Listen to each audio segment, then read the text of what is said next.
This summer, I joined several other Levine scholars and UNC Charlotte students in traveling to Stellenbosch, South Africa to study health and wellness. I realize now it is one of the best decisions I've ever made.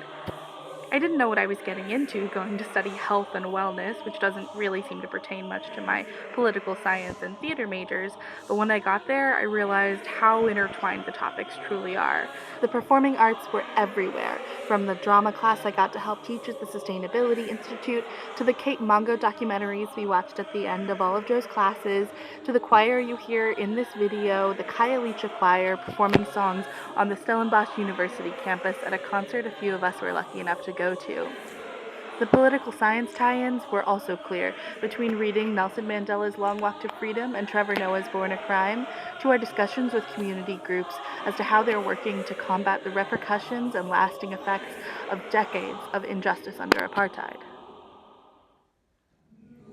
There's a part of studying abroad in South Africa that I don't think one can be truly prepared for, and I knew I wasn't going in, but still, seeing the kind of abject poverty visible in Avian Park, Numbekwene, and the pain caused by apartheid visible in District 6 and Robben Island, it shakes a person to see in reality. It's undeniable once it's there in front of your eyes. And while I know that there's limitations to how much a single 21-year-old can do to change systemic inequality in a country halfway around the world, what I did take away was the kind of critical participatory citizenship that we can practice, that can make a difference if enough people subscribe to it. Having teachers like Joe that challenged us to think about where our worldviews come from and how we actually can make a difference and what kind of education we can pursue to have that greater perspective. I think it pushed me, and I'm grateful for it, even if it was uncomfortable or painful at times. We needed to see what we saw, even if it hurt to look. And I can promise not to forget what we did see. The single day that captures my experience in South Africa was when we went shark cage diving in Gansbaai. I was terrified. In fact, the day before, I was still signed up just to observe, but I was able to switch at the last minute and get in the cage. There's a quote from Eleanor Roosevelt. She says, "You must do the thing you think you cannot do."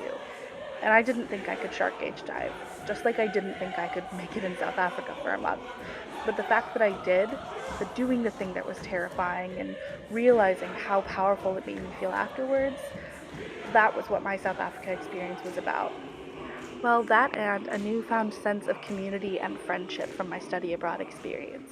When I spent my semester abroad in Europe, the social impact of being away from my support system and feeling so isolated was the most difficult part and made me hesitant about going abroad again. But the friends I made in South Africa, the friends that I didn't know I had in the Levine Scholars Program back at home, were perhaps the greatest takeaway from this trip as a whole. For other scholars who are nervous about going abroad or who are looking for a way to connect with scholars from other classes, I could not more highly recommend going abroad on a spring break or summer trip with the Levine Scholars. It was one of the best experiences the program has given me in all 4 of my years. Getting to know such incredible people in such a beautiful country.